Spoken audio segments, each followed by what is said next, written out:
Budget session में छोटे से ब्रेक के बाद संसद की कार्यवाही आज फिर से शुरू हो गई। सदन में स्पीकर ओम बिरला को हटाने के लिए कांग्रेस के नेतृत्व वाले विपक्ष के द्वारा लाए गए औपचारिक प्रस्ताव पर चर्चा होनी है। बीजेपी की लीडरशिप वाली एनडीए की ट्रेजरी बेंच विपक्ष के नेता राहुल गांधी पर जवाबी हमले की तैयारी कर रही है। इन सब के बीच बड़ा एजेंडा है स्पीकर ओम बिरला के खिलाफ इंडिया ब्लॉक के 118 एमपीज के सपोर्ट वाला नो कॉन्फिडेंस मोशन। विपक्ष ने कहा है कि उन्होंने उनकी आवाज दबाई है और रूलिंग भारतीय जनता पार्टी का साथ दिया है। चुनाव वाले पश्चिम बंगाल की रूलिंग पार्टी तृणमूल कांग्रेस ने शुरू में नोटिस पर साइन करने में हिचकिचाहट दिखाई थी, लेकिन पार्टी ने कंफर्म किया कि उसके एमपीज इस प्रस्ताव का सपोर्ट कर रहे हैं।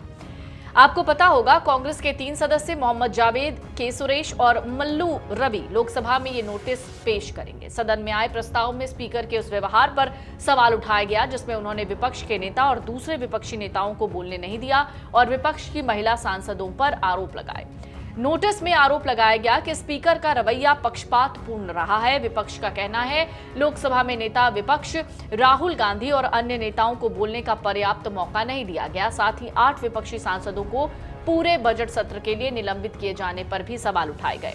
नोटिस पे यह भी आरोप लगाया गया कि कुछ महिला सांसदों के खिलाफ निराधार आरोप लगाए गए हैं। तो क्या हटाए जा सकते हैं लोकसभा स्पीकर? तो कैसे हटाए जा सकते हैं? विपक्ष ने ओम बिरला के खिलाफ अविश्वास प्रस्ताव यानी नो कॉन्फिडेंस मोशन का नोटिस लोकसभा महासचिव को सौंपा। विपक्षी पार्टियों ने नियम 94C के तहत स्पीकर को हटाने के लिए अविश्वास प्रस्ताव नोटिस दिया। लोकसभा के स्पीकर या डिप्टी स्पीकर को पद से हटाने के लिए संविधान में एक प्रोसेस बनाया गया है। लोकसभा अपने कुल मौजूदा सदस्यों की बहुमत से प्रस्ताव पारित करके स्पीकर या डिप्टी स्पीकर को हटा सकती है, लेकिन इसके लिए यह जरूरी है कि प्रस्ताव लाने से करीब 14 दिन पहले नोटिस दिया गया हो। ऐसा प्रस्ताव लाने के इरादे के बारे में सेक्रेटरी जनरल को लिखकर करीब 14 दिन पहले नोटिस देना होता है। नोटिस देने वाला सदस्य नोटिस के 14 दिन बाद दी गई तारीख पर प्रस्ताव लाता है।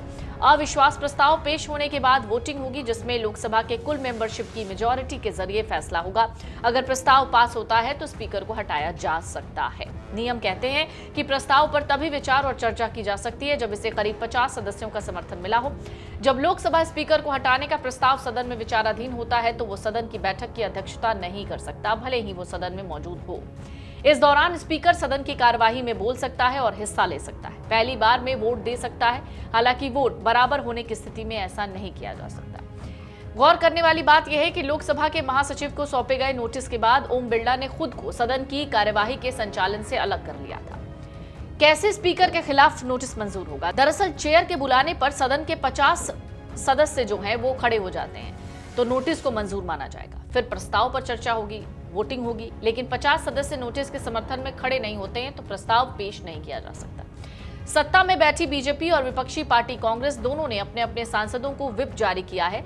जब ये मुद्दा विचार के लिए आए तो वो सदन में मौजूद रहें। संविधान इस मामले में ओम बिरला को सदन में मौजूद रहने की इजाजत देता है। वो अपना बचाव कर सकते हैं और प्रस्ताव पर वोट कर सकते हैं, लेकिन जब मामले पर चर्चा हो रही हो तो कार्यवाही की अध्यक्षता नहीं कर सकते। दूसरे सदस्यों की तरह ओम बिरला के पास डिवीजन नंबर नहीं है, इसलिए अगर प्रस्ताव वोटिंग के लिए आता है तो वो ऑटोमेटेड वोटिंग सिस्टम का इस्तेमाल नहीं कर पाएंगे।